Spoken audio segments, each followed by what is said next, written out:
Hi there, you're listening to Unnatural Selection, the show about newsy type stuff and things. My name is George. My name is Tom. And my name is Adam. And with our powers combined, we are the sickly Unnatural Selection. Make sure you visit us at our salubrious home on the web, unnaturalshow.com. It's a podcast about the news that occasionally attempts humour when all else has failed. Lumping us all in with your illness. Great. Thanks You for can't that. tell that I'm in the best of health. Yeah. So BBC 1934 here. BBC, we see the tanks, the Panzer tanks rolling over the Western Front. It seems our boys in blue are going to be a bad way. That's actually amazing. Yeah. No notes. Daycare. How fun's that? The Kaiser rolls into... Yes. Yeah. George's... Enjoying Old the daycare, Jerry's folks. back at it again. All right. Can I just, before we jump in with just our first sort of stuff here, I want to make just a little public service announcement. No, I didn't clear this with you guys before the show. Oh, but boy. I thought, like, if I said that I would, you'd talk me out of it. We But said a little tight 60. Tight 60, Yeah, Tom. tight 60. So I gotta yeah, go to bed. really- I feel like shit. Let's go. Really quick public service announcement. I just got out of a screening of Christopher Nolan's The Odyssey. All right, Like, rub it in. big movie. Okay. Everyone's really as hyped Nolan for it. intended. No, I did Under not. his eye. I did not see it as Nolan intended. But instead, I saw one of the 70mm non-IMAX prints. Was devastated. The Heathen. Sydney IMAX here is sold out till like the end of August. I'm like, well, Yeah. fucking I hell! thought that Like might this is be the going, case. and I It's know. almost like they intended that to Well, happen. and there's only one IMAX cinema in Australia that can do the full, as Nolan intended, 70mm print film aspect ratio, whatever. And I know you guys have seen all the social media around like, oh my God, like this is the frame. And then a regular cinema does this bit. No, you poor people are seeing less. And like, what a shit experience you're getting. I'm here to tell you that is all IMAX propaganda. The movie looked great. I've seen those comparisons. Like, you've all seen the Tom Holland one. There he is with the ring on his finger, holding his armor, looking all cool, and the horizon of the ocean, and he's on the ship, and it's like, IMAX thing. You see his whole head, and he's there looking all cool, and so much of the scenery, and they're like, and a regular screen cuts him off halfway in the forehead, and you're fucking seeing nothing. No, Come that on. shot looked nothing like that. I could see his hair. It was framed fine. Turns out they didn't. can pick where they Yes, actually they put clearly the... didn't just put it in the middle and call it a day. They like the shots work. Like the tower in Troy coming down that everyone's been looking at, being like, you can see the top of the tower in IMAX and you can't in a regular pleb cinema. Are you saying... No, you can. It's fine. You see the Go full see frame, the movie and enjoy it. You see I'm the sure full it's frame great. in IMAX, and you can actually tell that Anne Hathaway was in fact pregnant during shooting. You can see it. You can Yeah, tell. I'm sure it looks stunning in IMAX. I want to go watch it in IMAX now because, like, for the experience. But yeah, no, don't let Are you the internet saying bully big you into IMAX is Yes. into our social media Yeah, feeds do and is not- corrupting the data? Yeah, do not let the internet bully you into feeling like, oh, but I'm just getting a reduced experience. Well, actually, he filmed it in the actual aspect ratio. No, just watch it. It's great. Enjoy They got it. you twice, Tom. You've That's seen how it regular, this and now you're going to is- see it again. Yeah, in so IMAX. that's they want. fine. That's fine. what they but want, yeah, man. I was They just kind of gotcha. being like, well, I guess I'll settle for 70mm in a beautiful Art Deco theater, and like, I'm just, but it's not right. No, it is. It's fine. It looks It's fine. great. Yes, they made their multi-bajillion, hundreds of $1 million movie look good for most audiences. They didn't just go like, it only looks good in 40 cinemas. I mean, I'm Turns mainly out just... the film is terrible, by the way. But that's... Wouldn't that be funny? I really enjoyed it, but no, we're not a movie podcast. I'm not going to ramble about a movie you guys both haven't seen. Maybe we should be. I don't know. I think it would make us happier. I'm just really concerned with the amount of money that Hollywood has spent trying to bring specifically Matt Damon home. I just think They have spent a lot. you just got to let him go at this point. You know, Not even so many people have tried to stop him. You know, the Germans, Yep. space, Space. the gods. Yeah. I'm sure one of those, I don't know, did the zoo in We Bought a Zoo try to stop him go home? I don't haven't know. seen it. The Apparently CIA? apparently I don't it's know. not bad. Was it Jason Bourne. Yeah, Jason CIA Bourne. tries to stop him going Jason home. Bourne. The potatoes in Yep. The Martian. Yep. Speaking of odd segues, Ben Shapiro. Ben Shapiro is a strange little man, and he's been doing some strange things on his corner of the internet. And not least of which was his, I'm going to say, tribute to one Lindsey L. Graham this week who died last weekend. We talked about it on last episode of a sudden and intense illness that had nothing to do with his Grindr account. And so obviously Ben Shapiro had things to say about this, and we haven't really been hearing from Ben Shapiro as he's faded into irrelevance. But this definitely got him some headlines this week as he tried to sandwich the news of Lindsey Graham's death and the response to it. And the response to it between that and segueing neatly into a sponsorship. So here's Ben Shapiro and his dumb voice. wish I were exaggerating here, but they all pretty much just said it out loud over the weekend. Well, all the worst people are very, very excited about Lindsey Graham's death. All the worst people. But listen, whenever you talk about mortality or the passage of time, it's a big reminder that you don't have time to waste. I mean, it's just a reality. We just had a baby. That means we are super duper busy. There's no time to waste. And that's also true when it comes to your business. We all have our own time-saving hacks for everyday life. If you're a business owner, how can you save time hiring? ZipRecruiter. ZipRecruiter has a new feature that quickly lets you see the most interesting qualified Hit the candidates QR first, code, bro. so you save time by meeting the right people faster. And right now, you can try it for free at ZipRecruiter.com. It's got the promo code, the QR code, everything. You can say a lot of things about Ben Shapiro, but he's a bloody pro. Did not blink. Just like seamless. Straight in. When I first watched that clip, when George, you sent it to us, being like, we got to talk about this, I was like, oh, what's he said now?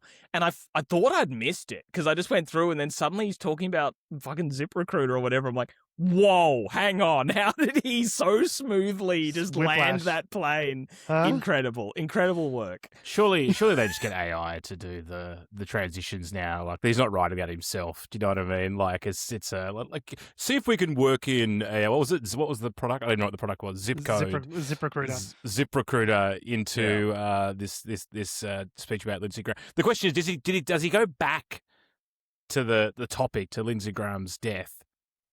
Or does he just go to a new topic entirely? That was the B block. Yeah, no, he's done with that. So yeah. The existential dread of knowing that our political leaders are steering this country directly off the cliff is palpable. We're all marching inevitably towards our own demise, and there is nothing the current administration can do to stop it. Speaking of your inevitable demise, have you sorted out your life insurance yet? Policy Genius makes it incredibly simple. Like, what the fuck, bro? Yeah, what are you talking about? It's incredible. It is such a, like, God, they're just churning out metaphors that are too fucking easy, right? Like, just, everything's an ad. Capitalism doesn't care if you live or die, even if you're one of, like, the massive, like, champions of this right-wing capitalist hellscape, Lindsey Graham. Nope. Even you, man. Even you, Lindsey. You're just turned into a big billboard. Jim Carrey and The Truman Show and Peter Weir are just sitting there like screaming. Yeah, it's just Laura Dern trying to convince you to buy a coffee maker, and you're just like, what is that? What is it? Who are you talking to? What? Oh, God, those bits in that movie were good. I need to watch that movie again. It was good. It was Laura Dern, right? I think so. No, isn't it Laura Linney? Laura Linney. You're right, not Laura Dern. Which got one's my Laura's mixed up. Anyway, Laura Dern's from Jurassic Park. You're right. Laura. Yes. Can you put a product so placement segue in there? No, okay, let's not keep going. Speaking of authoritarian leaders, Donald Trump has said he's released a massive cache of documents, the most incredible cache. A lot of people don't know it's spelled CACH. How do you spell cache? CACHE. They replaced the B in Democrats. A lot of people don't know there's a B in Dem. Donald Trump says these documents prove that his false claims of election fraud, but they do not, in fact, do that. No.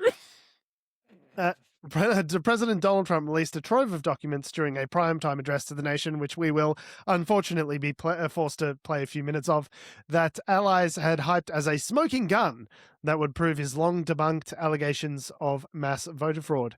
Speaking from the White House on Thursday night, he described shocking revelations like Chinese meddling to undermine his failed candidacy in 2020 and a cover-up by the deep state. He claimed Americans were blatantly lied to about the security of our election infrastructure. But a review by the Associated Press found no such confirmation in the a collection of newly declassified reports. Many pages are so heavily redacted that their findings are unclear, and others outline vulnerabilities and assessments that have been well documented for years. There's no evidence that China or any other foreign entity manipulated the vote in 2020 or any other year. Didn't it mention that it did? I thought some of the documents detail Russia trying to influence the 2020 election. Yeah, which was like backed up by his own experts. But like, it was the 2016 and also in 2020. To help him for his so benefit. It's funny that he's coming in being like, this is proof of all the election fraud to try and get me kicked out. It's like, no, all the election interfering that you have just released documents for paint the picture that they tried to help you with. Well, yeah, it's there's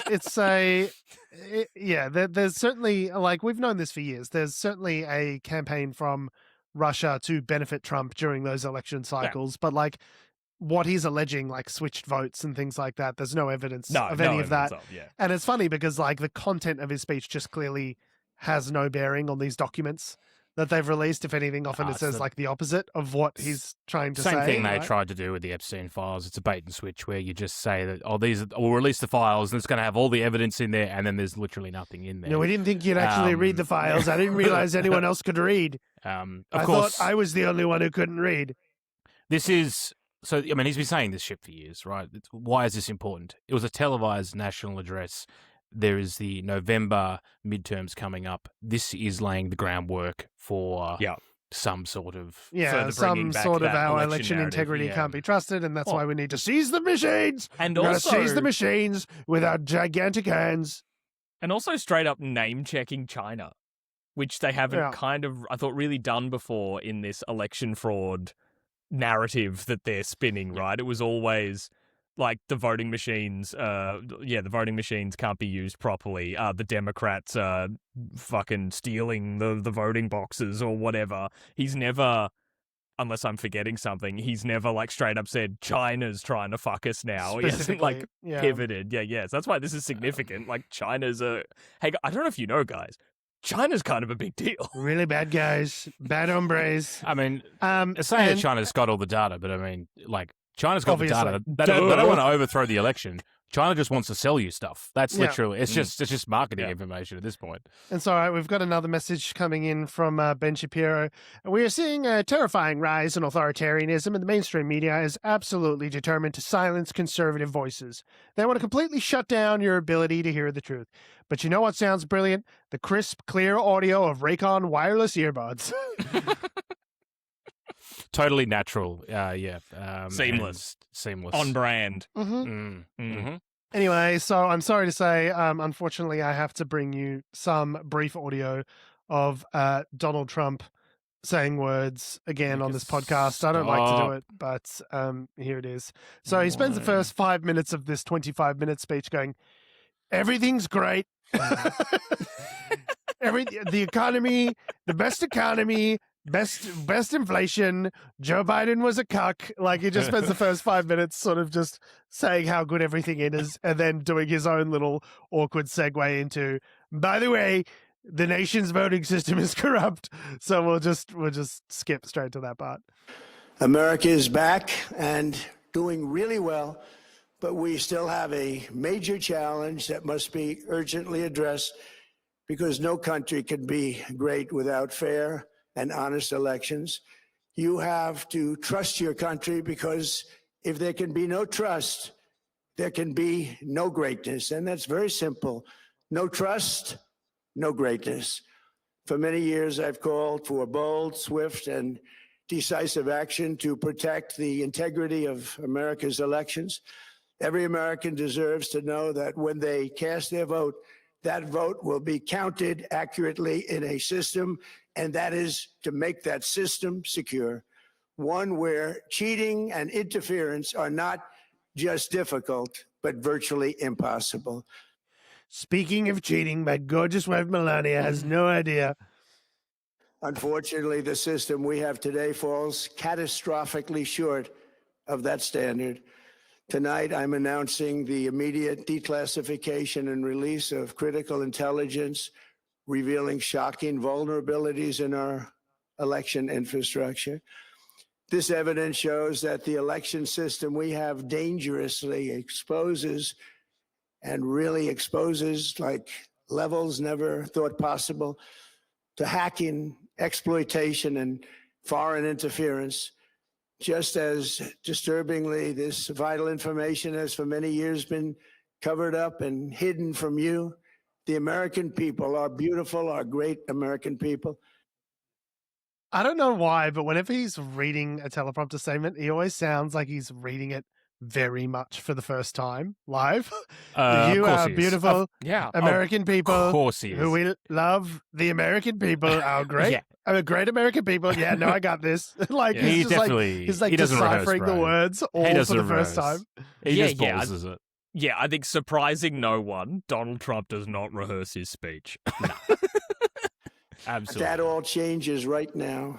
The documents we will release starting tonight have been gathered by the White House Government Transparency Task Force. That's what I mean. The White House Government Transparency Task Force. He's clearly waiting for the next bit. Yeah. To just come up. Yeah. Great group of people, along with the staff of the President's Intelligence Advisory Board, supported by our top intelligence agency chiefs, who have all personally reviewed the findings. We are presenting this evening and fully confirmed their authenticity. You can see these documents for yourself at whitehouse.gov. That's whitehouse.gov. Go check it out. Our purpose in disclosing this information is not to weaken confidence in election, but to earn that confidence by confronting vulnerabilities and correcting them very, very quickly. And that's what we're doing. The documents cover 5 major areas of concern. First, they show that over a period of years, starting during the 2020 election cycle, the People's Republic of China carried out what is believed to be the largest compromise of election data in history, resulting in China's illicit acquisition of 220 million U.S. voter files. That information includes names, addresses, phone numbers, political party preferences, and other sensitive data that would be needed to register to vote and engage in other nefarious activities, which is exactly what was happening. This data loss presents an unprecedented election security nightmare. The intelligence even shows that China assigned a data exploitation unit specifically to this new project. Can you believe that the other major superpower tried to do spying and did it successfully? I'm shocked to find gambling in this casino. Hearing Donald Trump say, and this tells us 5 things. First, oh God, knowing there's 4 more things. That's all right. 1/3 of the way through this. That takes him forever to say. That's the guy who's running the teleprompter should stop checking his bets on Kalshi and really should just focus on. Did you see that making the thing run a little bit faster? Did you see there was the teleprompter guy who's doing that? I know. That's why I made the joke, Tom. Yeah, because it's a news and politics show, and I read the fucking article. Okay. See, I just thought you would be like everyone checks bets on Kalshi, but the fact that the guy bets on what Trump says in his speeches, and he's the teleprompter man is amazing. And he cancels his bets when he sees that Trump is veering off the script. Yeah, he's gone off script, which is incredible. Just live going, oh fuck, cancel the 4-way multi. He's not going there. Fuck, cancel it. Honestly, that's incredible. Like he made $100,000, which feels like not enough. Yeah, but that is showing Kalshi and like Polymark and whatever working as intended. Like that's just how it works. Insider information as intended. We've got another quick update from our friend Ben Shapiro. The radical left is getting Trumpy. The radical left is actively trying to dismantle the nuclear family. Our cities are in a state of total collapse, and we are quite literally standing on the precipice of World War III. Everything you hold dear could be turned into ash by tomorrow morning. Speaking of your life savings turning into ash, you need to protect your retirement with precious metals from Birch Gold Group. just a natural transition there into some advertisements. Absolutely seamless. Right. Just to be crystal clear as well on the data, yes, they did steal some data, but like there's no evidence that they've done anything with it necessarily, and a lot of that information is kind of publicly available to some extent. Well, not publicly available, but available from certain parties within the US if they need it anyway. So it's not necessarily like highly classified. No, voter data is kind of like you are just today learning that that there's files like on American citizens that both of the major parties have and all these political consultants have about people's voter preferences, and they're like, is this just now? Are you today years old when you found that out, Donald Trump? And that foreign state actors might be interested in this information to do, sort of mis and disinformation campaigns. Like, is this really just occurring to you? Yeah. But okay. Yeah. Meanwhile, the Strait is still, as of 8:55 p.m. Eastern Australian time on the 19th of July, 2026. The Strait is now closed. Closed. It's closed currently. And it was So closed. next It week. was closed last episode as well. So did it Well- open during the week? Technically, they're not, like, they haven't gone back to full hostilities. It's just like, we're going to hit you, you're going to hit us, and it's just like a bit of back and forth. And Great. But the Strait is closed at this current point in time. Just wanted to mention that. Given the global geopolitical instability, you may be wondering how to get a good night's sleep. You know what isn't a nightmare? The unbelievably comfortable mattress over at Helix Sleep. How many of these did you write? Several. Now this, you'd go, you'd think, well, that was a pretty crazy thing that happened this week with Donald Trump saying that stuff and basically setting the groundwork, laying the information sort of base for potential election fraud. But there were a couple other things that came out of the US government this week, which were kind of batshit crazy. One of them was Marco Rubio launching a campaign to dismantle the International Criminal Court, which, as you do, definitely not an Israeli, influence operation Request. Yeah. It seems like the good guys. Hey guys, these ICC have really given me a real pain in the ball sack. Okay, could you guys maybe dismantle the entire criminal system of justice because it's did I mention it's Bibi? It's obviously Bibi. Could you guys dismantle the entire Western democratic rules-based order? It's being a real pain in the ass, and The I good need guys- that space in my back pocket for more cigars. The good guys are never the ones trying to dismantle the International Criminal Yeah, Court. historically, it doesn't. In it the doesn't movie, the good guys don't dismantle the ICC as a rule. So Marco Rubio, the US Secretary of State, launched a campaign to dismantle the International Criminal Court, otherwise known as the ICC, on Monday, claiming the global tribunal was interfering with US military and law enforcement operations at the risk of American sovereignty. You're telling Rubio on yourself, invoked- if the ICC is becoming a pain in the ass for your country, that's because your country is doing war crimes. Malaka. Or your friends are. I can't believe all these murder police are up here in my house bothering me all the time. Maybe it's because of all the bodies under the floorboards. What are you talking about? So Rubio invoked images of US Border Patrol agents and elected leaders being dragged before an international court and tried by judges from around the world in a lengthy op-ed published by the Wall Street Journal on Monday. Thank you, Wall Street Journal, for your unwavering Great job, boys. You did journalism. What is that? Is that lunch? I think we posted that. That's ready to be published. Oh, but Bob, it's 10:30. I think that's lunch. I think we're done for the day. Boozy lunch after that. We'll throw in one more quote here. If we stand idle, this is a quote, if we stand idle, all of them will be at the mercy of foreign judges thousands of miles away, facing the constant risk of prosecution and even imprisonment for the so-called crime of defending their own country, Rubio warned in a companion video on X. Now, that's not couple that's of things. not how the ICC works, sadly. It turns out the ICC was established in 2002.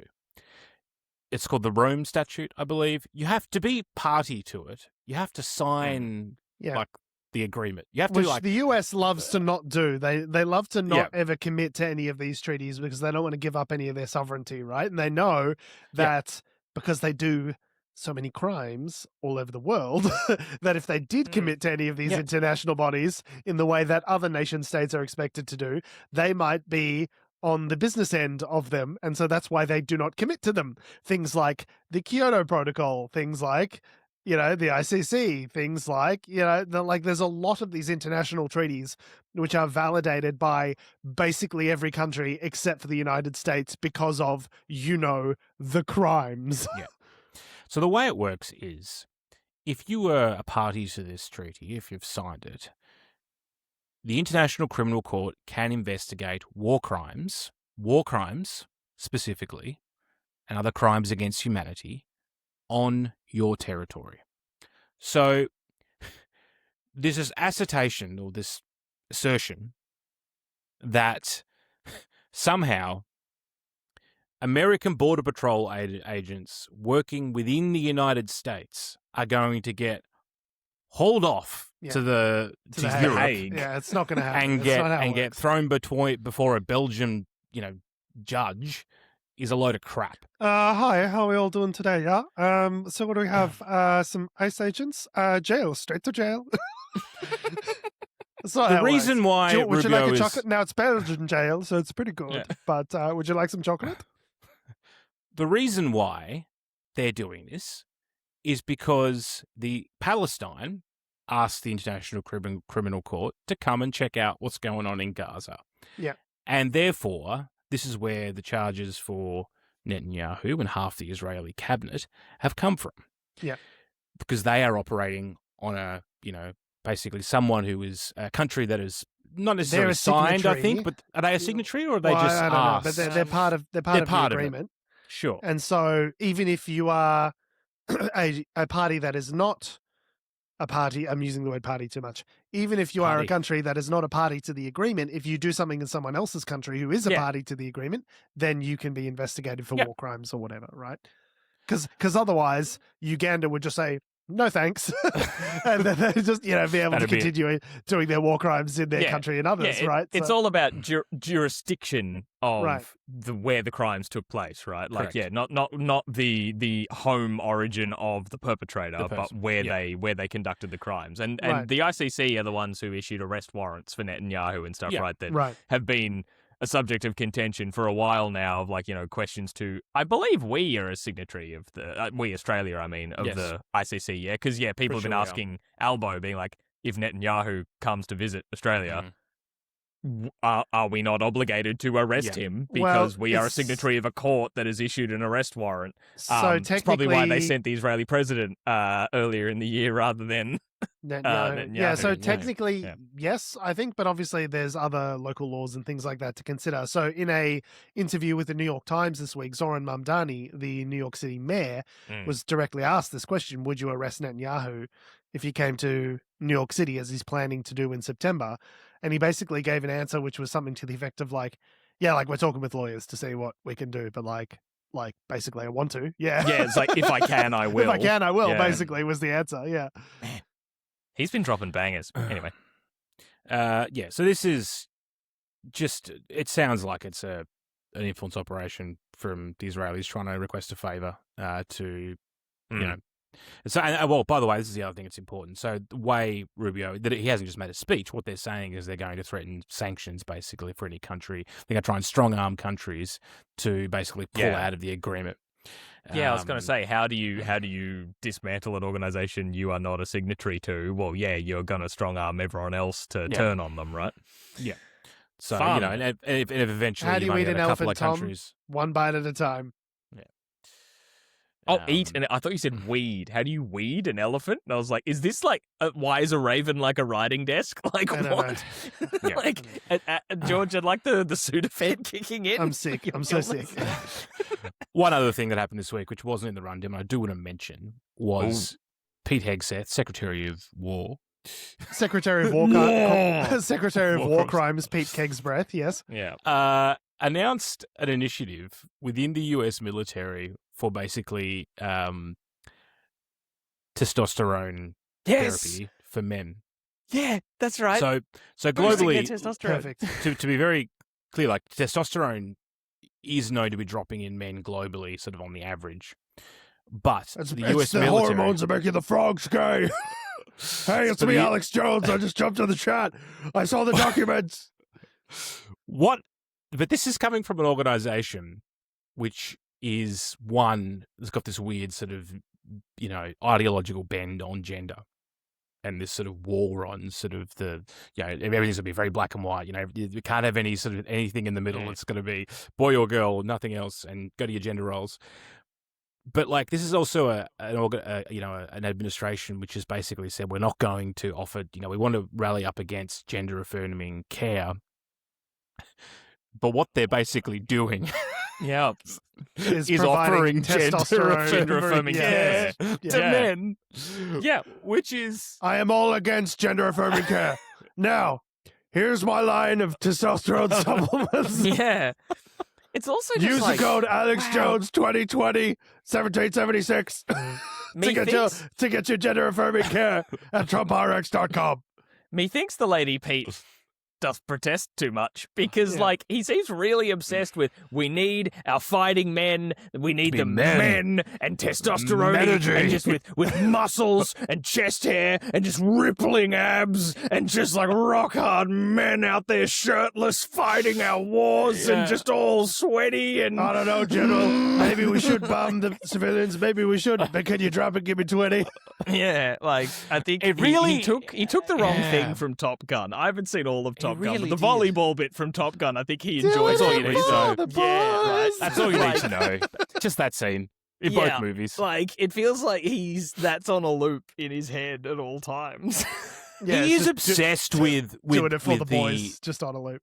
The manly warrior. manliness of the defense force. It comes up pretty Because much he's cosplaying in as a all warrior. of his speeches. Because Yeah. he's not really anything. He's just a drunk alleged rapist running the Department of War Crimes. Like, it's not complicated. It's like he is just, as you said, Tom, methinks the lady doth protest too much. That whole line from Shakespeare is like, you are trying way too hard to cover up this thing about you, which you're clearly insecure about, right? Like, that's Pete Hegseth's entire career is acting manly as fuck, what he thinks is manly as fuck, because deeply, inside deep down, he's an insecure little boy who is deeply intimidated by other people's masculinity because he has no sense of self.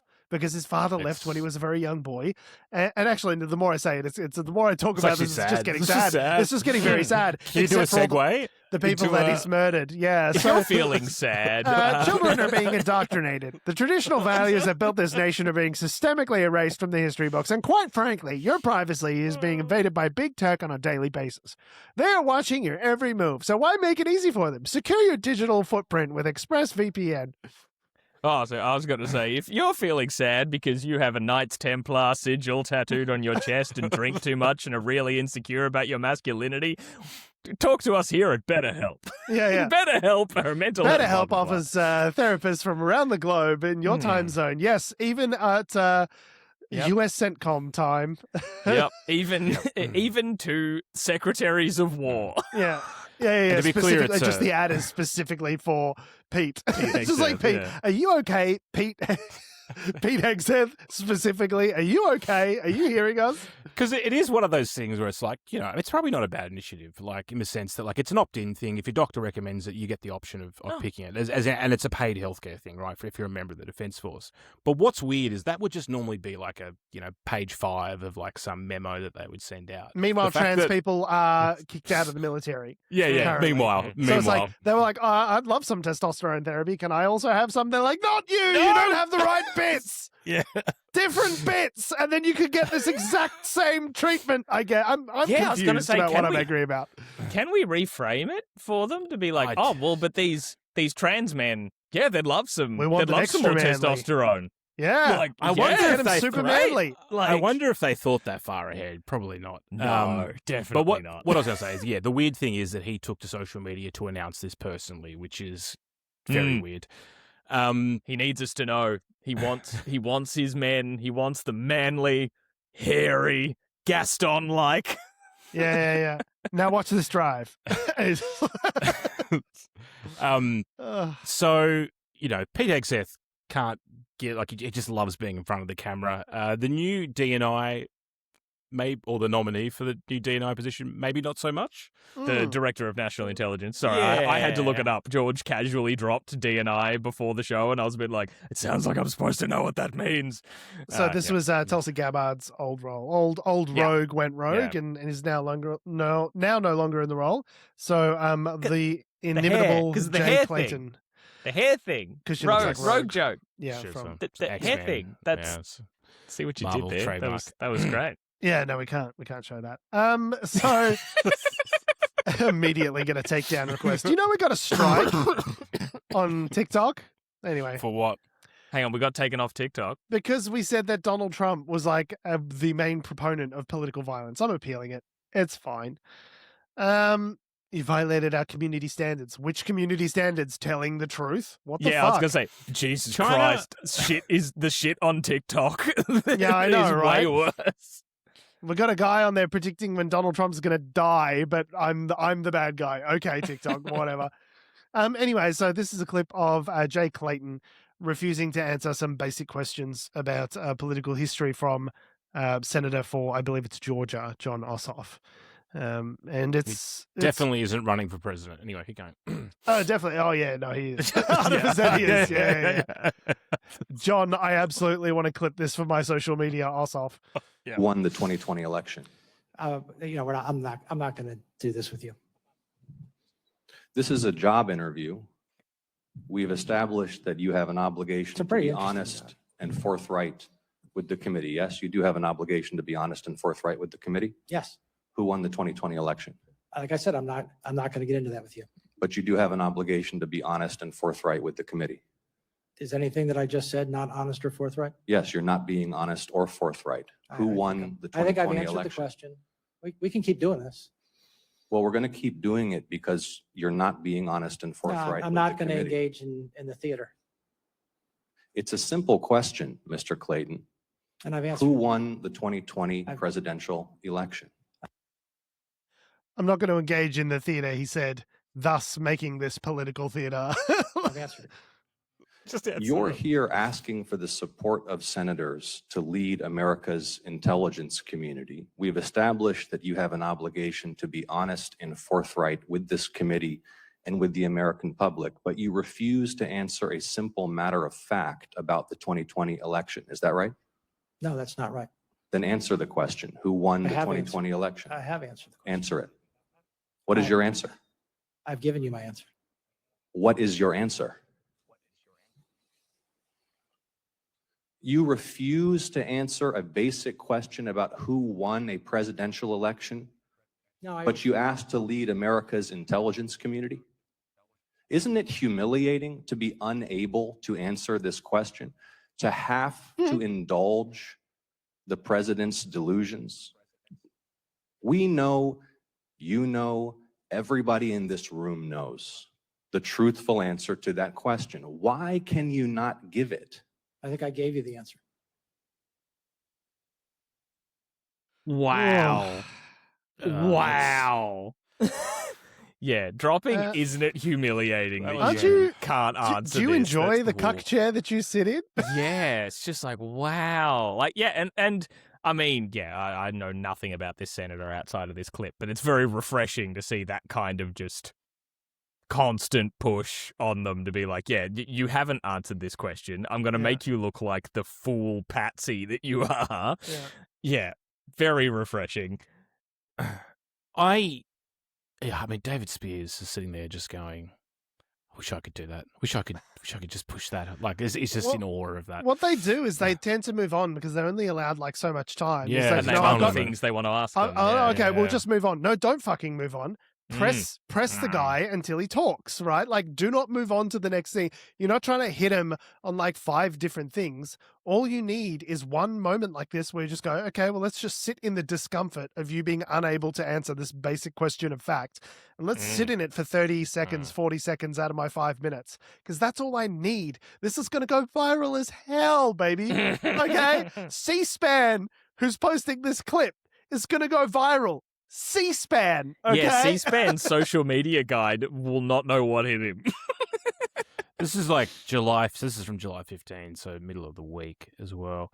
That's fairly recent. I mean, So there's the this one, timing and there was another one of as well the for Todd Blanche, who's trying to be the new Attorney General, where same sort of thing. There's just like unable to just make basic statements of fact around what happened in the 2020 election. And then he accidentally called himself Trump's lawyer. He goes, I'm Trump's lawyer. I mean, former lawyer, now the Attorney General. Fuck! Come on, Todd! It was the one thing! The timing of this is, given what we just discussed with the the the China speech. accusation and stuff, yeah. Yeah, like the fact that there is in the same week is this happening as Trump getting up and making a nationalized, a televised national address that his new candidates for these major cabinet positions are not willing to answer that question gives you like all you need to know. In that, again, they're laying the fucking groundwork to fucking throw over the midterms. Yeah. Mm. And these guys will get in because this whole Senate. I don't think anyone's failed a Senate. Well, yeah, thing recently, have they? They don't. Apart from what was they his have the name? majority, don't they? Matt Gaetz was withdrawn. He didn't fail because they knew he wasn't going to go past. So yeah, but I mean that's probably the closest we've come, right? Is to someone. Susan failing Collins. this process. You could have a bag of trash up there, and Susan Collins would be like, I don't know. Let's hear him out. Human bag of trash.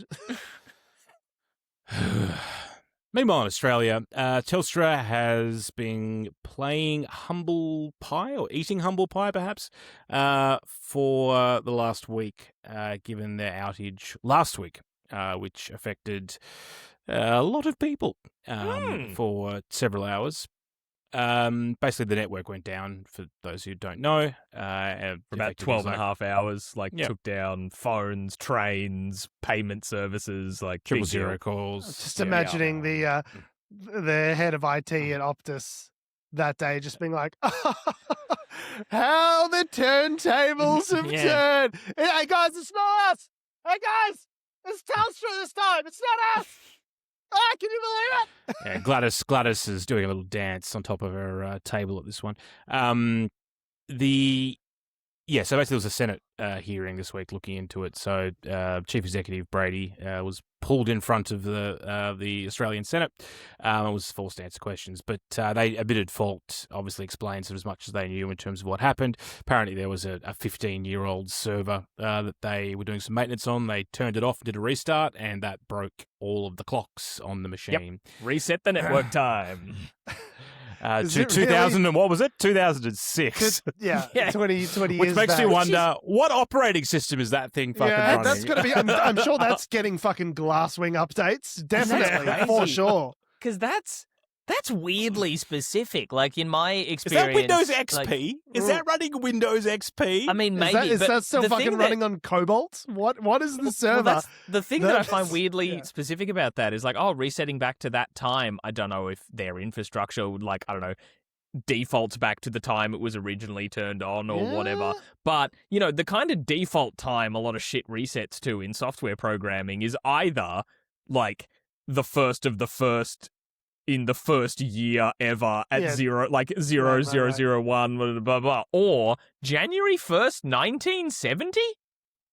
That's just a specific Something to do with year. IBM, maybe? It's like just It's the a computer default thing. like I've computer seen thing that. way back. So I'm surprised it Because didn't it's like just go back to that. pre-computers. Like we when know you that 1970, it's not going to be earlier than that, right? And when you're measuring like universal time or things like that, sometimes time can be represented in software by the amount of seconds that have gone by since January 1st, 1970. It's a really weird way to represent it. You just see this really big fucking long number and you're like, I don't know, man. I got to convert this. Like, that's not readable by anybody. Weird that it goes back to 2006. That's so oddly specific. I'm assuming that was just the start of when the operating That's when the system server was went in, licensed. I think. Yeah. I love that it's just like some prick putting a paperclip in the back of a server just like took down Like the it's a national modem. fucking grid. Yeah.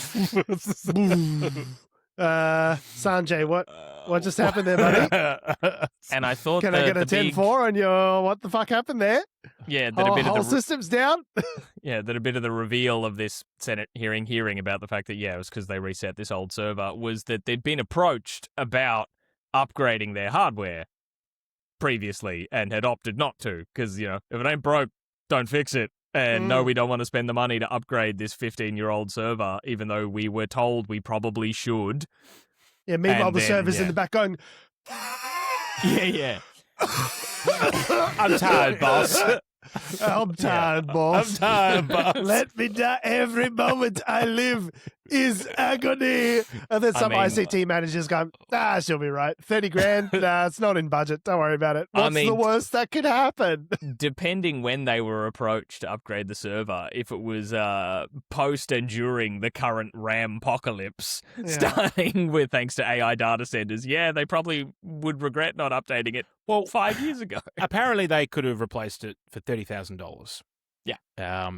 Which, considering the tens of millions that this is going to cost them in fines and penalties and lost business, I think is probably, in retrospect, seems like a bit of a bargain.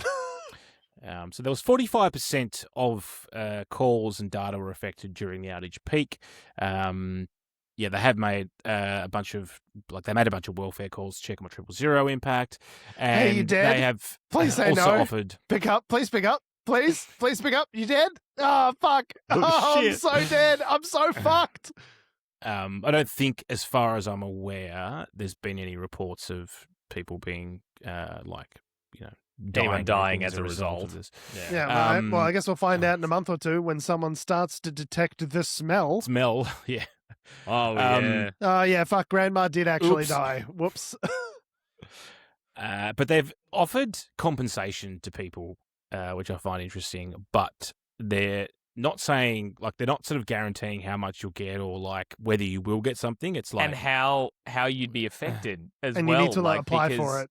Because, there'd be customers, right? Obviously Telstra customers who have plans with them or whatever. But, one of my colleagues, I remember does that mean day, I get $2 off for the day? I pay $60 a month and I get 1 day off, so I get $2 back? One of my colleagues on the day that this all went down, I didn't put it together until I was like, oh, wait, this is affecting more than just phones. She was late into work because the train had stopped. So does people on trains affected by this get compensation? I don't know if she's a Telstra customer, but it's how do you judge whether how far you does were the rabbit hole impacted go? by this? Yeah. Do you have to have died, or is it just 2 months off your plan? I don't know. Yeah, I don't envy anyone involved in this. So they could be fined up to $30 million or something as part of this, which feels like not that much really in the scheme of things, but.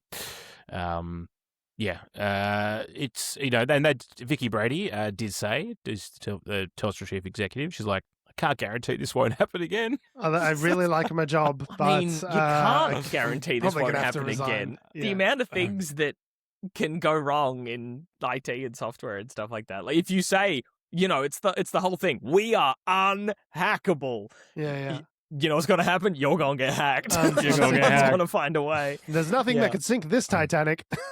Yeah. Small target. Being a small target is definitely a strategy. I get that being Australia's largest telco means that there's a number of incredibly complex systems, that are interrelated and, that they're relying on old infrastructure and all this sort of stuff. I get it. I do understand that this would be an incredibly thorny problem to solve. And you can't say it's never going to happen again because it probably will happen again, but surely the 000 stuff, we should have fixed that by now in terms of being able to have other redundant. This is why you have what I meant risk with the mitigation Optus plans situation. and redundancies, and it's so at the very least, if and when this does happen again, that people can still call through to 000 and get a dispatch to get surely that aspect of this, there should be fail safes and fallbacks and. Yeah, that's where I think I mentioned this last episode, the Optus people should be sipping on a big old cup of Schadenfreude out because being when they mentioned in their Senate committee, but the 000 system is meant to, if one of us goes down, be able to still divert the calls Have out to fail-safes. if it uninterrupted. So if the 000 calls still didn't work, we might be needing to look at a bigger problem. And that was shut down to be like, shut up, you're just shirking responsibility. Like, not to go to bat for the $1 billion corporation. But yeah, but now here we are. Telstra went down and didn't piggyback off all the others to work again. There's clearly something wrong. Backups on backups on backups. Yeah. We've got another message here from Ben Shapiro. The communications infrastructure of this country is a complete and utter disaster. Telstra goes down, millions of Australians are suddenly plunged into a digital dark age, and the government actually thinks another useless Senate inquiry is going to fix the fact that our grid is incredibly fragile. We are quite literally one flip switch away from total societal collapse.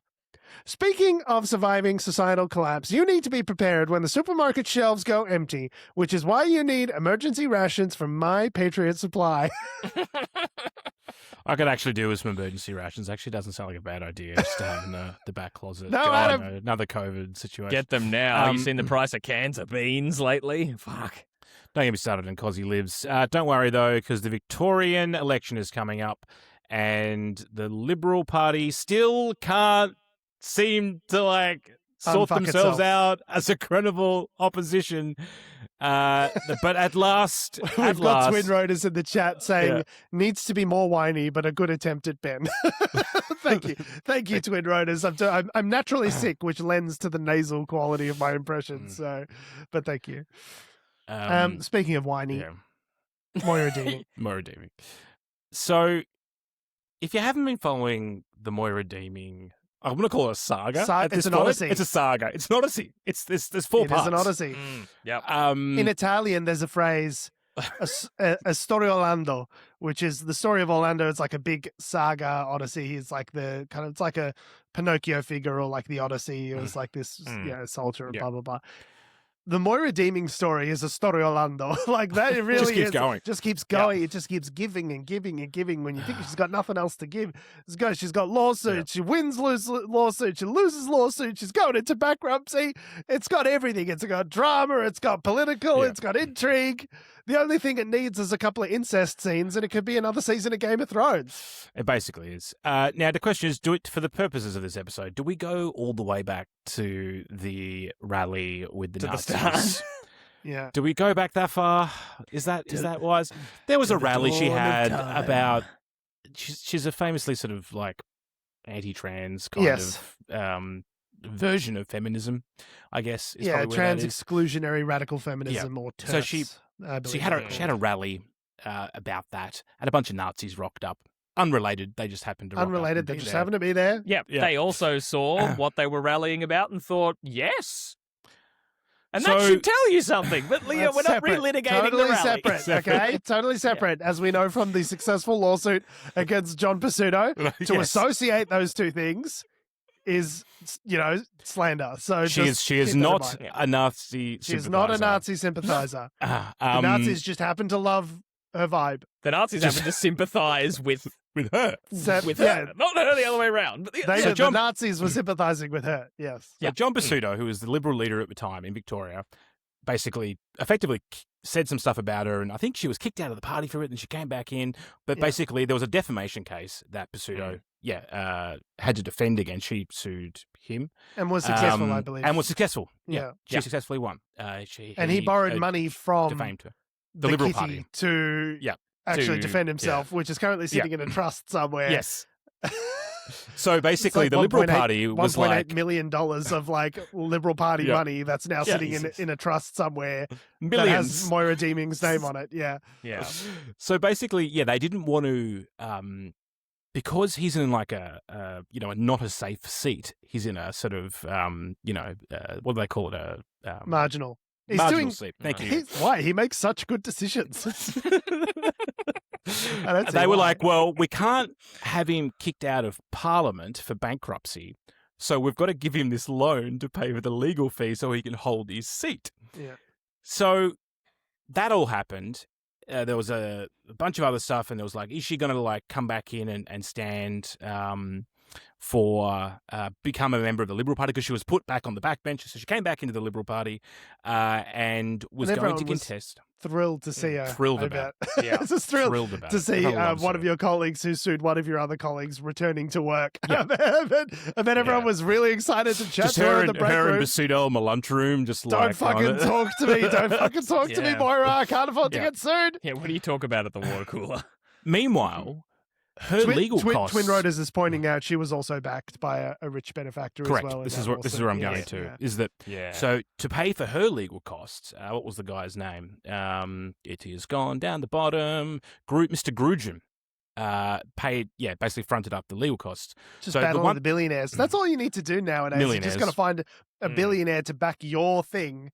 Was he a billionaire or a millionaire? I don't know. Well, He's wealthy. He's got money to spare. Yeah. So basically, the $1.5 million in legal costs that she racked up, that was initially paid for by Grugin, Grugin wants that money back. It was a loan. So Oh, now it's a loan. Pseudo, Oh, so interesting. Pseudo got given a loan to pay for Deeming's loan, and again, that, as George said, that money is currently sitting in a trust. Yeah. So basically, it's not clear why that. I mean, there's currently some argy-bargy around releasing that money, and it hasn't actually changed hands yet. That's fairly complicated and is an ongoing matter.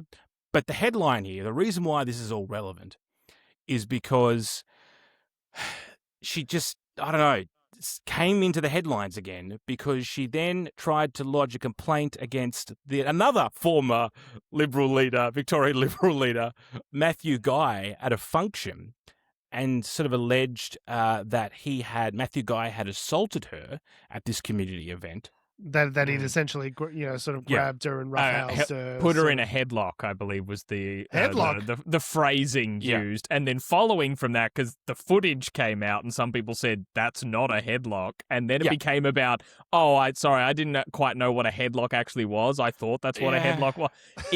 I feel like I a don't, headlock I don't is want to pretty litigate whether she self-explanatory. was assaulted or not. So the 'cause, quote I it's saw- all- The police said but- there's not enough evidence. That's Yeah, not, Right. So the quote I but, saw yeah. was that in a 12-page statement to the state executive earlier this week, Ms. Deeming 12 continued pages. to allege that she was grabbed, held, and pulled with force by Mr. Guy, which she said caused pain and distress.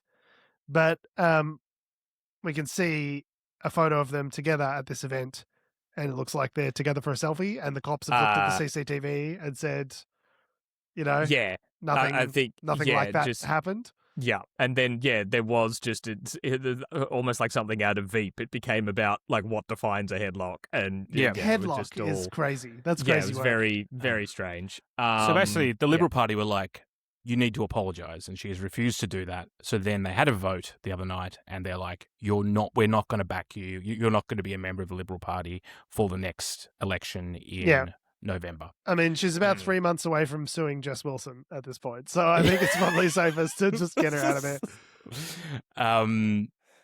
So there was a whole thing about her even being able to be pre-selected for that seat anyway. There was a whole nother saga around that. So it's look, I mean, part of me feels for her a little bit. It's like, Really?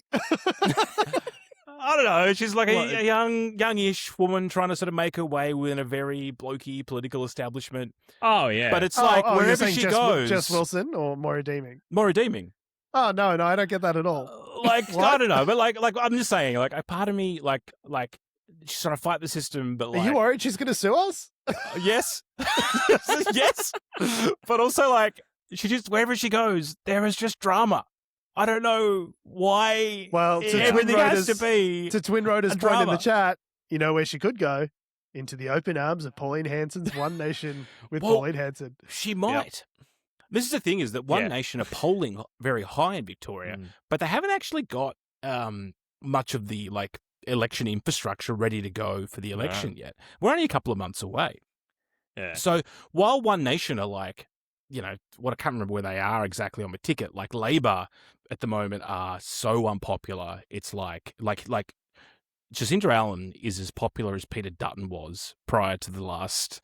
they're going to get. Jacinda Allen being the Labor current premier of Correct. of Victoria. Yep. So there are Labor people now saying, do they need to do a spill to like kick her out and throw someone else in to try and save the election? No, it's I fine. mean, it is our national pastime. Anyway, the November Victorian election is going to be like very spicy. Yeah, it And I'm here for sounds incredible. And yeah, whether or not I just had a thought with being like, oh, but is she too crazy for One Nation? Like, Pauline's always ready to accept No people. such thing. Ironically, One Nation has open borders as a party. Very good. Just they'll accept anyone in. Bring us Very your tired, good. your poor, your huddled masses. We're joking about that. That's very good. I actually think that's probably the most likely course of action for her is to get across to One Nation. If Well, it's if with they'll their have gender, like yeah, well, we have policies. in the chat. Extreme Kabuto has said that Pauline has even apparently told her to fuck off. Basically, I mean, citation needed, but that's Yeah. very funny if that I happened. don't know. And we're Yeah. just getting another message in from Ben Shapiro. The Victorian Liberal Party is completely cannibalizing itself. The factional warfare over Moira Deeming's pre-selection is a total political bloodbath. The infighting is completely out of control, and frankly, things are getting incredibly ugly. It's an absolute mess. You know what else is an absolute mess? Your grooming routine, which is why you need to clean up your own personal disaster zone with the Lawnmower 4.0 from Manscaped. Manscaped. I was like, oh, this is that male grooming brand. I can't remember what they're called. Where's he going with this? I did question whether to go with Meridian or Manscaped, but Manscaped does more is the- podcast Yeah, ads. does, George, you're busting these out really quickly and on context. Is Claude writing these for you? Claude is writing the last couple, yeah. Well, that might, I might did- not. I did the first that might ones, not to be fly. The Telstra one and the Moira Deeming one was in fact Gemini, so I can't I was take thinking- credit for that one. That might not fly under Albo's bold new future for Yes. AI in Australia. Right on time, fellas. Right on time, Albo. Yep, great. You couldn't have been more on the money. Like, you've clearly got your fingers on the pulse by announcing that we're going to have an office to think about what kind of laws we should probably enact about AI In like what are are At some we point. 4 In 2 years. years into ChatGPT being unleashed on the world. Yeah. Like, well done, Albo. I mean, you weren't in government then, but or were they? No, wait, no, they weren't then. But like, geez, wow, well done. So the quote yeah. is from Extreme Kabuto from Pauline Hanson's One Nation's Pauline Moira Hanson. Deeming, yep. Quote, I want a person with integrity and honesty, and I don't see that, and that's why I would not offer a position with One Nation, Hanson told 3AW. What a absolutely cursed blunt rotation that would be. Oh man, Pauline that's Hanson, Moira know. Deeming, and 3AW. That is absolutely cursed. incredible. If they, I don't know. I'm just saying it's a few months to November, and if she is likely to poll well, then One Nation will do whatever they can. I to don't win think so, seats. man. Like, I think everyone's just had enough of deeming. She's been deemed to be wanting. It's literally been Zing. an 8-year saga. It's just anyway. Yeah. It's a lot. So, our Lord and Master Anthony Albanese, Communist leader, Chairman Albo, announced at the University of Sydney, the Communist University. Sydney this week, just to announce the establishment of an Office of AI. Yeah. Is that going to be which- based out of the Socialist Republic of Sydney, or is that going to Probably. be based out of Canada? Yeah, with it sort of sitting within like the office of the Prime Minister and stuff like that, where yeah, it's they going to would be a division of his own. Yeah, sort of, and they're going to be coming up with, I guess coming up with the legislation of how we are going to be either regulating AI, ensuring our sovereignty when it comes to AI, and but he did make a big push in his speech to be highlighting that the government will be modernizing their copyright laws. which is so interesting. being like, he said, quote, let me make this crystal clear. Not everything produced in Australia is up for grabs. Australian writers, musicians, artists, and journalists must retain ownership and control of their work. Our laws will spell that out plain as day. It's in like, 1 to 2 years. will spell that out plain as day. Because if your question is, what laws are these? They don't know yet. But the thing is, that's all. Like, as I It's already understand happened. it, that's already copyright law. Is that you're not allowed to take other people's stuff without permission and Well, not yeah. pay for it. And That's they already currently the law. yes, It's and just they that these did it AI anyway. companies did it anyway. Right, and exactly. they're not being punished for it. Right. So clearly the laws as yeah. written are probably sufficient to pursue remedies with these companies Mm. if if the government Would decided actually do to it. actually, enforce it. But, it does seem like the horse is very much bolted in this regard. Yes, it's kind of like, like they the are. models are trained at this point, so I don't know what you're going to do. I don't necessarily know if they are sufficient because, I mean, I'm going back to like understanding copyright law from university like 10, 15 years ago, but you've got to be able. There's this thing about a substantial part. Yeah, substantial part of the work. Yeah. And the all problem of is the with work AI. was ingested. But That's but this is right? the thing. But it's the reproduction of a substantial part of the original material. That is one of the thresholds. The problem is with AI is that it washes everything. It's like a money launderer. It Because washes it's everything. opaque, you don't know what goes in versus Right. what goes How out. can you prove that this sentence here is just a 'cause- material, is a substantive part? Yeah, just because all of- these words were in War and Peace, but they're in a different order, doesn't make it War and Peace. Yeah, but surely the act of ingesting all of this No. material without any compensation is No, like apparently not. I can't just scrape the web or out of everyone else. Like me, George, can't go and train my own personal Speedy Pete's backyard large language model with Jim's copyrighted LLMs.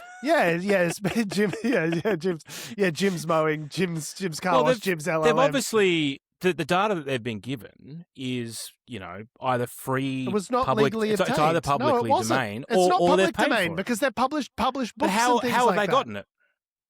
What have they They done? fucking They've scraped it off scanned the it? They internet. scraped Yes. the internet. Yeah.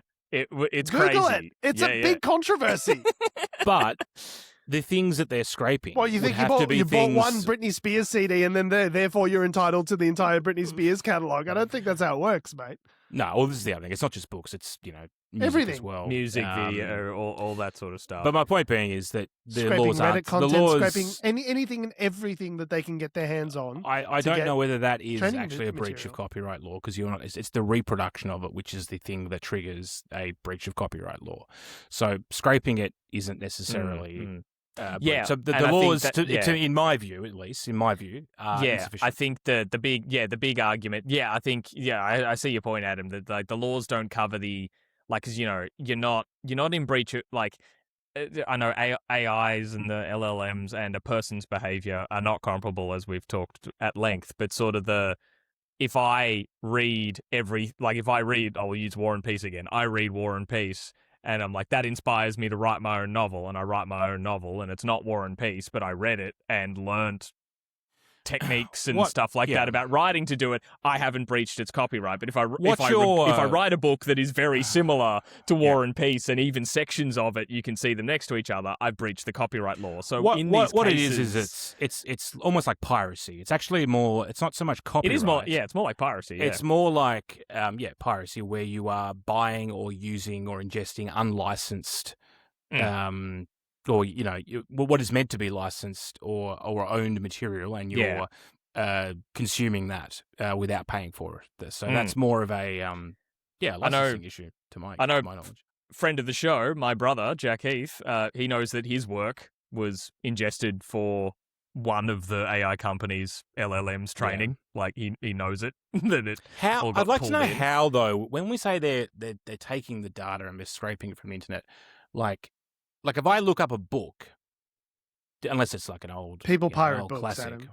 Well, Yeah, yeah, I people don't- pirate books, so those are out there. But also, like Is it- Google Books or whatever, you can kind of read like substantial bits of books for free or whatever before Yeah. the whole thing. So, and how these cases will then go down is whether or not you could prove that the outputs from these AIs, you're like, Correct. oh, well, that's a paragraph from my book. It didn't Yeah. create original sentences. That is a section from Game of Thrones Correct. or whatever, That's right? not really how large language models work. They don't reproduce stuff in that Correct. way, right? Well, yeah. Well, I guess Anyway. but they might have gotten better to not be doing that. But I think when they were kicking off these cases, like we're talking years ago, like in the earlier forms, people could see the similarities. You could in see them artifacts potentially. yeah. Well, it was So- like cheating at uni. reproduced It's like phases I'm and- just taking a copy off Wikipedia, and it's like you can match Yeah, it yeah. 1 to 1. It's not So- the same now. Yeah. So anyway, Albo has talked a big game around that sort of side of things in this. But the other Which thing I he think talked is about, good, to be clear. I do think you great know, for messaging. I just want to see them actually do it. Do You know, something. In 1 to so 2 many years. times. Yeah. Again, like as Adam pointed out, in 1 to 2 years, like so much that's been disappointing about this government is they might often say or do, like say the right thing, but it's seeing the action resulting from it being What do we as want? good as what they've said. Certainty in an uncertain time. When do we want it? Over the forward estimates. Yeah. But another part of the announcements he made, which I found interesting, was talking about regulating data centers. So, you know, given the big data centers have been popping up everywhere, people have been trying to, like, you know, what do you call them? Like developers and all that sort of stuff are trying to build data centers in places, like, and there's been lots of pushback for a litany of reasons of what they can do to the communities and all those sorts of things, as well as the energy usage and the resource usage and all this sort of stuff. So one of the things Albo mentioned was saying like that we were going to like legally force them to minimize their water usage. I'm like, okay. But how little water does that then result in? Like, you can force them to minimize it, but if the minimum amount of water they need is still bad, then it's still bad. Yeah, like, that's I don't that. You think can't just say, we're going to make them minimize how much water they use, but also, how do you cool the data centers then? The way to minimize data center water usage is to not Is build to not them. have data centers, yeah, because Like, because AI yeah. data centers are very different to other kinds of data centers because they are Yes. primarily reliant on The level of compute that they GPUs, need, yeah. graphics processing units, which run particularly hot. They need a lot more resources than just your average data center, which is like an Amazon Web Services, you know, Holding serving all your websites, holding Facebook data pictures or- does yeah. not take as much power No. and grunt as They run hot. running LLMs. They run Yeah. hot, and yeah, in a country where we don't have a lot of water already, as evidenced by our, you know, the infamous drought that we Many had droughts. growing up, and you know, the creation of our desalination plant and things like that. It's not currently a problem, but it very well could be a problem if we return to that kind of drought cycle. I do think the provisions that he was talking about around ensuring that AI data centers are not going to take up space that would otherwise be utilized for housing was good. They need to provide more Yep. energy into the grid than they take up. I think that's fairly reminiscent of some of the proposals you're seeing in the United States around data centers and things like that. All of this sounds like vaguely good, but yeah, to your point, Tom, I don't know how you get them to minimize water usage. Yeah. When You could do it things takes like as closed loop systems, but even with that, there's still a certain amount of evaporation. Yeah. And loss that takes place. You could probably never get it to It's never gonna be zero water 100%. loss. It's Yeah, why, exactly. the thing I want to be hearing about is, okay, so where's the development and where's the science community going at like other ways of cooling computers? Right. Like, Quantum. clearly a more sustainable Quantum. way Did needs you to just be say? found. Did you just say fucking quantum with no I did. context? Quantum I did. computers. Fucking Quantum. quantum, mate. The I think- ASD As has though put out. quantum wouldn't take a gargantuan amount of energy. Yeah, in order I to- think they may not. Yeah, they fucking probably run quantum, as get hot, it in you, mate. if not more hot. Yeah. Let me just Google it. Keep talking. I think quantum Yeah, computers Adam- need to be kept in wow. super cooled environments Yeah. from recollection. I was gonna say- Does quantum computing require a lot of energy? Yeah, we're Yes. just going to see A Adam on moderate the- amount of power to operate, Yeah. drawing 7 to 25 kilowatts. Yeah, that's We are that's just going to see Adam just on the video, just like, you know, like in movies where suddenly just all the information's going into his brain. Like, he just let me like does just the let me just Matrix, run a like, crash. I know Let me kung just run fu. a crash course on how quantum computers work. I've But seen the through amount time. of output you get from one quantum computer is like more than all the data centers in the world currently combined. mean- kind of thing. like you know what I mean? Like the scale of it is the output. is Yes. I insane. think none of the three of us know what the fuck we're talking about here, and so we Yeah. desperately need to move on. Yeah, I only Move on know to the a end of the little show. bit about quantum computing. Not enough to speculate. I know that the next to it. ASD is worried about it because they're updating all their guidelines to include it. But anyway, Yeah. In any case, it sounds like these new guidelines and this new department set up within the department of the Prime Minister is going to be useful. But as you say, Tom, it should have happened probably 3 years A ago. while ago. And yeah, it is. Whilst it is reassuring to know that government moving at the speed of government is going to take a look at this, we probably need government moving at the speed of something faster than government in order to in 1 to Get- 2 years. policy in Yeah. place. It is good that they've got guidance now on, you know, AI and procurement and things like that. I think there is stuff that is happening on the government side to sort of that acknowledges that AI is a useful technology. It's here to stay. How can we harness it for people's benefit and not to their detriment? But I think they really need to start moving. Maybe they need to start using some of that AI to actually start drafting some of these policies and get them out there a little bit quicker, because this is not going to be the silver bullet that like wins over the hearts of the One Nation voters that are concerned about, politicians eating babies, right? Like this is not speaking to that voter. We need some policies for the normies that are, going to bring them back into the fold. Or I think it's not really appealing to the extreme left, who are very against like the people campaigning against data centers popping up, and like, they're not undoing the brand damage that kind of AI's done to itself. They're walking a middle path, certainly. Yeah. Like, and I think there is room for companies and investments. And as we talked about before with Fable, but just being like switched off and then switched back on, like the Strait of Hormuz, just switched back off and on. Like clearly there is. Have you tried turning it off and on again? Have you tried turning it off and on again? Did you stick a paperclip back into the back of the Strait of Hormuz and that might restart it? Well, I've only just thought of that joke. That's amazing. It works. But the thing is, it's like clearly there is a demonstrated need for us to have some of our own kind of large language model industry here, whether that is just in the form of onshore data centers or in, local tech companies building their own models and providing alternatives to Anthropic and Google and these American-based companies, where if they decide to just switch off the infrastructure of the world, right, they're just not able to do so because there are alternatives. I think there is some value in that, considering how many organizations are now relying on these technologies. But I don't know that this gets us there that much faster. And I'd love to see some detail. Yep. Yeah, that's why they should have started this 1 to 2 years ago. So the 1 to 2 years would be now. They'll roll it out as an election policy. Don't worry. Why do I always have whenever the Albanese government announces something, I'm like, okay, it sounds like it might be okay. I'd love some detail. The constant log line of any time I hear any policy from the Labor government is like, sounds like it might be something. I guess we'll find out in a couple of years. Who knows? Yeah, there are other things we can talk about regarding their housing policies and stuff that they've announced recently and other bits and pieces. But it's we'll discuss it in 12 to 18 months when we get 12 the to 18 months. Yeah. Cool. On that note, we have been, we are, and we always will be Unnatural Selection. Make sure you follow us at our salubrious home on the web, unnaturalshow.com. Make sure you follow us on all the bullshit social medias that are ruining the world, that have, do, or ever will exist, at our handle at Unnatural Show. That's Facebook, Twitter, YouTube, Instagram, and Motherflippin' TikTok. Make sure you follow me on Instagram and TikTok at Jorge Tsipos. You can follow me on Threads at Tom.Heath. And you can follow me down to the Victorian Liberal Party, where I'll be, I don't know, I guess there's a spot up for grabs in November. So see if you can get some of that trust money. Trust money. And we've got a final message from Ben Shapiro.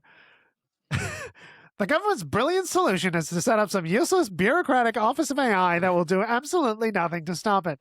The machines are coming for human thought, and they are replacing real or original ingenuity with cheap artificial sludge. Speaking of cheap artificial sludge, that's exactly what you're eating for breakfast every single morning. You need to upgrade your mornings with Magic Spoon. I think this could be this has been a wonderful addition for this episode, but it should never happen again. Rude. Those last three ones were AI, but I wrote the rest of them. Okay.